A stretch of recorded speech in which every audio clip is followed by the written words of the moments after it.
बिस्मिल्लाहिर्रहमानिर्रहीम। Mic number 2 में कोई गैर मुस्लिम भाई हो तो सवाल कर सकते हैं। Good evening, sir. My name is Hardik Rathod, and my profession is I'm studying in commerce.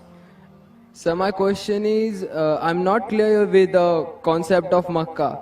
That every person says that Makkah is in the center of the world. I'm not yet clear with this concept. I keep on asking with my friends that what actually Makkah is, but no one can give me the reliable answer. So please, I want to request you that please can you tell me in pure Hindi or English that what the actual concept of Makkah is? भाई साहब का सवाल है कि मैं अब तक ये नहीं जान सका मक्का क्या है। मैं ये नहीं जान सका क्यों कहते हैं कि मक्का ज़मीन के सेंटर में है, महवर में है। मैं ये नहीं जान सका कि मक्का क्या चीज़ है।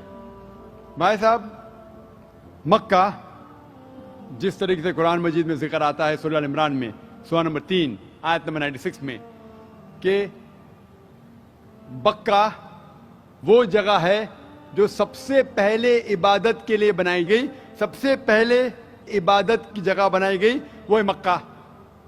और कुरान मजीद में लिखा है सूरह इसरा में चैप्टर नंबर 17 आयत नंबर 1 में कि इसके इर्द गिर्द अमन है और मक्का को कहा गया है दारुल अमन।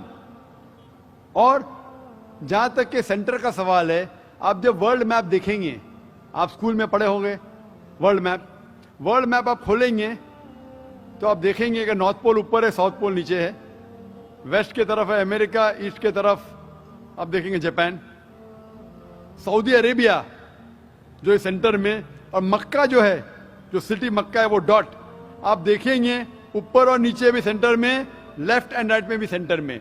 तो इसीलिए वर्ल्ड मैप आप देखेंगे तो मक्का इज इन द सेंटर, मतलब महवर है। So that is one of the meanings.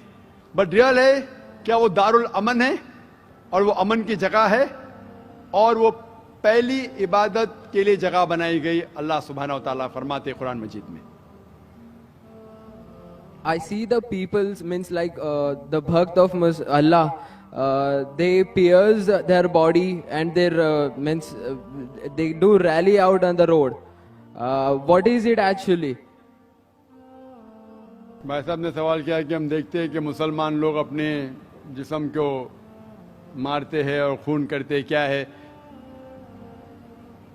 Quran मजीद में कहा भी नहीं लिखा है कि मुसलमान शुड पियर्स द बॉडी। कुरान मजीद में कहा नहीं लिखा है कि अपने जिस्म को मारना चाहिए।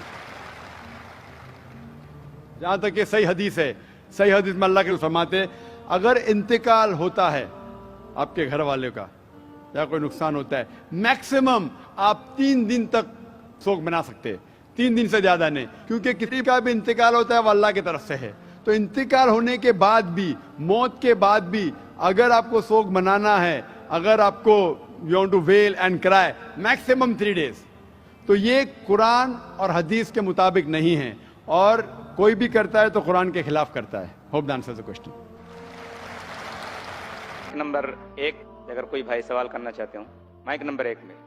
अस्सलाम वालेकुम वरहमतुल्लाहि वबरकातुहू। मेरा नाम मनोज कुमार गौड़ है। मैं यूपी ईस्ट कानपुर का रहने वाला हूँ। मैं अभी जस्ट मुंबई में नया हूँ, मुझे यहाँ पे कोई नहीं जानता, कुछ दिनी भाई है जो मुझे जानते हैं यहाँ पे।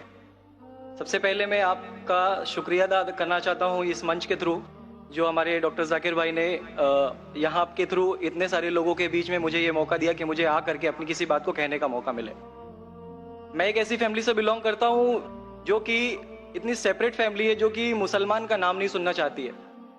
इवन मेरे घर में मुझे पीस चैनल को देखने और सुनने की परमिशन नहीं है।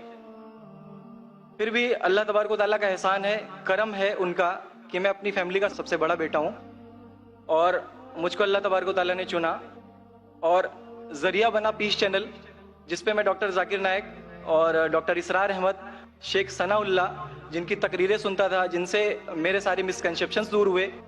और यूपी ईस्ट का रहने वाला हूँ। मेरी उम्र 25 साल है। मैं मुंबई में पहली बार आया हूँ। मैं यहाँ पे किसी को नहीं जानता था और अल्लाह तबारक व तआला से यही दुआ करता था कि अल्लाह ताला जब आपने मेरे को यहाँ तक पहुँचाया है कि इस्लाम को सही और गलत का जो मेरा कन्फ्यूज़न था वो सारा दूर हो चुका, तो अब मुझे ऐसी जगह पे पहुँचाइए जहाँ पे मैं इस्लाम को पूरी तरह से फॉलो कर सकूँ। क्योंकि मेरी फैमिली में पूरे के पूरे फैमिली के मेंबर्स अगेंस्ट, कोई भी बंदा मेरी बात सुनने के लिए तैयार नहीं। मैं अपने घर में इस तरह से रहता था कि जैसे एक लैंडलॉर्ड के यहाँ कोई एक किराएदार रहता है, बिल्कुल इस तरीके से बिल्कुल नेग्लेक्ट करके वो लोग मुझे रखते थे। मैं ये मैसेज उन अपने घर वालों को भी और उन हजारों लोगों को जो मुझे यूपी ईस्ट के जानते, पूरे यूपी ईस्ट का पूरा बंदा जो भी मुझे देख रहा होगा, जो मुझे जान रहा होगा, उन तक ये मैसेज पहुंचाना चाहता हूँ कि इस्लाम कोई भी ऐसा काम नहीं करता है जिससे किसी माशरे को नुकसान पहुंचता हो। ये कोई टेररिज्म नहीं है, ये कोई ऐसा काम नहीं करता जिससे किसी को नुकसान पहुंचता हो। एक ऐसी फैमिली का बंदा जो कि मुसलमान के लिए इतनी गलत फहमी रखता हो, उसी घर का सबसे बड़ा बच्चा बाहर निकल करके इस बात को बताने के लिए तैयार है कि वो उनका दिमाग है, ये इस्लाम की तरफ से नहीं मिला है। तो मैं इस बात को कहना चाहता था, इस बात को बताना चाहता था। मैंने कभी सोचा भी नहीं था कि मुझे मौका मिलेगा कि मैं डायरेक्टली डॉक्टर जाकिर साहब के सामने आके उनका शुक्रिया अदा कर पाऊंगा। और जब मैंने पीस चैनल देखा तो पीस चैनल के थ्रू मुझे ये पहले पता चला, क्योंकि मैं इससे पहले कुछ सोचता ही नहीं था। जो जिंदगी चल रही है वो जिंदगी मेरे लिए काफी थी, माँ है, बाप है, घर का सबसे बड़ा था, मैं एक वेल एस्टेब्लिश फैमिली का बंदा था, तो मुझे ऐसा कुछ सोचता ही नहीं लगता था कि मुझे कुछ और भी करना चाहिए। लेकिन जब इस चैनल को देखा तो वाकई में मुझे पता चला कि मैं जहां पे हूं ना वो कुछ भी नहीं है। असल जिंदगी तो मौत के बाद है। क्योंकि मेरी जिंदगी जो है ना वो सिर्फ यही सोचती है कि मैं जो कुछ भी सोच रहा हूँ मेरी जिंदगी के दायरे में है। लेकिन असल जिंदगी जो शुरुआत होती है वो मौत के बाद। और मेरा हिंदू रिलीजन मुझे ये सिखाता है कि मौत के बाद न जाने कितने सारे जन्म है। हमारे वेद हमें सिखाते हैं नातस्य प्रतिमा अस्ति, फिर भी हम प्रतिमा को मानते, मूर्ति को मानते, देवी देवताओं को मानते।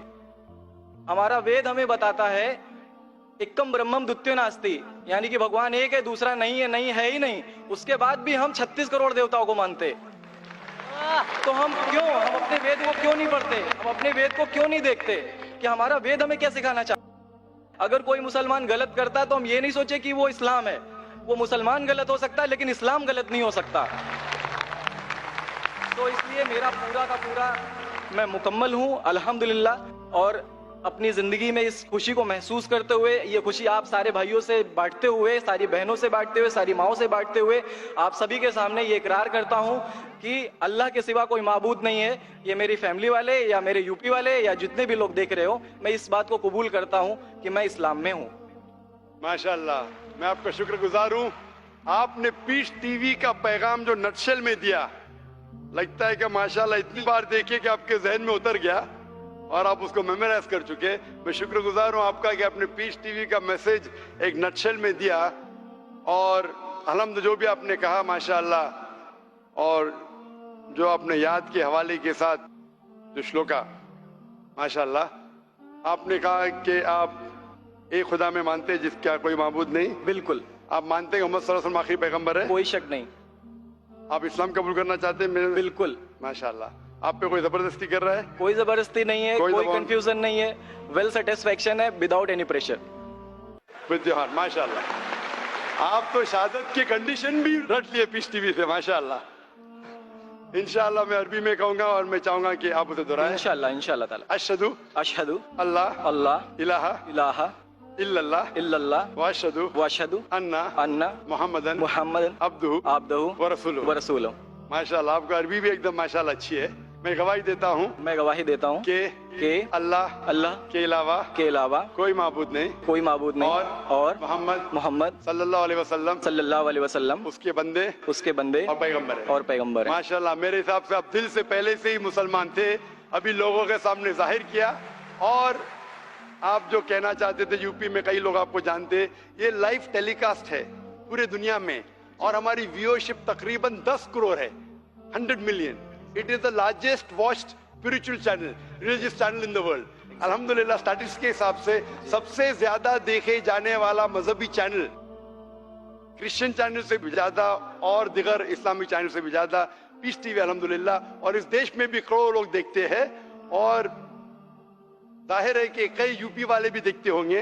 आपने शहादा सिर्फ यहाँ लाखों लोग के सामने नहीं दिया, आज का मजमा माशाअल्लाह अल्लाह जानता है कितने लोग हैं, लेकिन लाखों की तादाद है, एक सैलाब है। इनके अलावा करोड़ों लोग पीस टीवी पे देखते, उनने भी आपकी शहादत को सुना। आपके शॉर्ट मैसेज को सुना, मैं इसके लिए शुक्रगुजार हूँ। अल्लाह सुब्हानहू व तआला से दुआ करता हूँ कि आपको इस दुनिया में बेहतरीन जिंदगी दे, लेकिन आखिरत में और बेहतरीन जिंदगी दे। और आप जानते हैं कि आपने दुनिया के ऐशो आराम को ठुकराया क्योंकि आप जानते हैं कि आखिरत की जिंदगी इस दुनिया से बेहतर है। फिर भी अल्लाह ताला फरमाते हैं कि दुआ करो कि इस जिंदगी में भी, सूरह बकरा सूरह नंबर 2 आयत नंबर 201 में, रब्बना आतीना फिद दुनिया हसनतों व फिल आखिरत हसनतों के नाज़ाबिन नार। मैं दुआ करता अल्लाह ताला से कि आपको इस जिंदगी और आखिरत में भी सबसे बेहतरीन जिंदगी दे और आपको जहन्नम से बचाए और आपको जन्नत में डाले।